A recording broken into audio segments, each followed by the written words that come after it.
দ্বিতীয় স্থানে রয়েছে প্রিয়তোষ মুখোপাধ্যায়, তৃতীয় স্থানে রয়েছে সৌম্য জানা, যাদের প্রাপ্ত নম্বর 695। মৈনাক মণ্ডল রয়েছে প্রাপ্ত নম্বর 695। মেধা তালিকায় চতুর্থ স্থানে অরিজিৎ বর 694। এছাড়াও একাধিক নাম উঠে আসছে সেরা 10-এর। 10 জনের মধ্যে কিন্তু একাধিক নাম রয়েছে অদ্বৈত গোস্বামী, বিদিশা হালদার, শঙ্খদীপ মান্না, অর্ণব বর্মন, অগ্নিপ্রভ নন্দ, অগ্নিক মল, সপ্তর শর্মা এবং একাধিক নাম আরও রয়েছে। ঘটনাচক্রে কিন্তু 2026 সালের মাধ্যমিক পরীক্ষার ফল প্রকাশ হয় শুক্রবার, এবং সেক্ষেত্রে কার্যত দেখা যাচ্ছে যে দ্বিতীয় স্থান অধিকারী শিউরি সরোজিনী দেবী স্মৃতি মন্দির উচ্চ বিদ্যালয়ের ছাত্র প্রিয়তোষ মুখার্জি, যার প্রাপ্ত নম্বর 696। জানবো বিস্তারিত, আমাদের সঙ্গে শুভদীপ জুড়ে গিয়েছে। শুভদীপ, দ্বিতীয় স্থানে রয়েছে বীরভূমের শিউরির এই পড়ুয়া, যথেষ্ট পরিমাণে তার ভালো ফলাফল, ঠিক কি বলছে তার পরিবার পরিজন এবং সমগ্র এলাকায় কতটা খুশির আবহ? যেমনটা বললে যে মাধ্যমিকের ফল প্রকাশ হয়েছে এবং তারপরেই কিন্তু দেখা গেছে শিউরির জয় জয়কার, এবং সেখানকার সরোজিনী দেবী স্মৃতি মন্দিরের ছাত্র কিন্তু প্রিয়তোষ মুখার্জি, সে 696 পেয়ে দ্বিতীয় স্থান দখল করেছে। এবং আজ সকালে আমরা যখন তার কাছে পৌঁছে গেছিলাম, সে কিন্তু অত্যন্ত আপ্লুত এবং অভিভূত হয়েছে।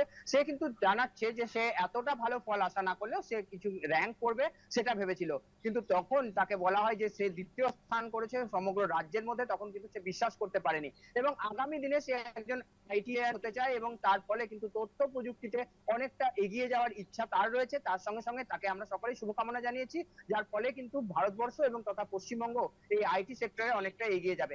এবং সে বারবার জানিয়েছে যে কঠোর অধ্যাবসায় এবং পড়াশোনা তাকে যেমন চালাতে সুবিধা করেছে, তার সঙ্গে সঙ্গে বাহ্যিক জ্ঞান, খেলাধুলো সমস্ত কিছু কিন্তু তার যে ডেইলি রুটিন তার মধ্যে অন্তর্ভুক্ত ছিল।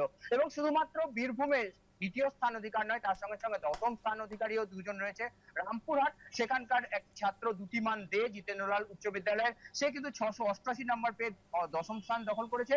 এবং একই সাথে বোলপুরের নবনন্দা স্কুল, তুমি জানো প্রত্যেক বছরই নবনন্দা স্কুলের ছাত্ররা কিন্তু 1 থেকে 10-এর যে মেধা তালিকা তার মধ্যে অংশ নেয় এবং তার মধ্যে থাকে, সেই মতো সাদ হোসেন, সেও কিন্তু 688 পেয়ে দশম স্থান অধিকার করেছে। স্বাভাবিকভাবে বলা যেতে পারে যে কলকাতার যে একটা হাওয়া আগে ছিল, সেই জায়গা থেকে দাঁড়িয়ে এখন কিন্তু জেলার স্তরে যে ছাত্রছাত্রীরা রয়েছে তারা কিন্তু অত্যন্ত ভালো ফল করছে, এবং সেই ছবিটা এই বছর মাধ্যমিকেও দেখা গেল। এসা একদমই, বীরভূমের ফলাফল যথেষ্ট পরিমাণে ভালো হয়েছে, যেমনটা তুমি বললে।